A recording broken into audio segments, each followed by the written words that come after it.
کسی شخص پر نماز کے دوران سجدہ سہو لازم ہوا تو جب اس نے سجدہ سہو کیا تو دو کی بجائے اس نے ایک سجدہ کر لیا، یعنی دو سجدے ہوتے ہیں، تو اگر کوئی شخص بھول کر ایک سجدہ کرے تو کیا اس کی نماز ادا ہو جائے گی؟ تو اس کا جواب یہ ہے کہ اگر کسی شخص پر دو سجدے یعنی سجدہ سہو لازم ہو تو اس کے اندر دو سجدے کرنا واجب ہے۔ تو اگر کسی شخص نے دو کی بجائے ایک سجدہ کر لیا تو ایسے شخص کی نماز نہیں ہوگی۔ اگر وہ اپنی نماز کو مکمل کر کے سلام پھر دیتا ہے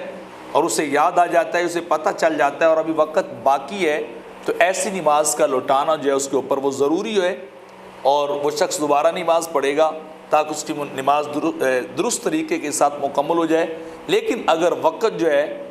گزر گیا ہے تو وقت گزرنے کے بعد پھر اعادہ جو ہے وہ مستحب ہوگا، یعنی اس کے لیے زیادہ بہتر ہے کہ وہ اعادہ کر لے۔ اسی بات کو فتاوی شامی نے بھی نقل کیا ہے کہ ایسے شخص کے اوپر کیا ہے کہ وہ دوبارہ نماز پڑھے وقت کی موجودگی میں، اور مبسوط سرخسی میں بھی اس بات کو اسی طرح ہی، اور ہدایت شریف اور فتاوی شامی کافی ساری فقہ کی کتابوں کے اندر یہ مسئلہ اسی طرح ہی کوٹ اور نقل کیا گیا ہے کہ وقت ہو تو اعادہ کر لے واجب ہے، اور وقت نہ ہو گزر گیا ہو تو پھر اعادہ جو ہے وہ مستحب ہے۔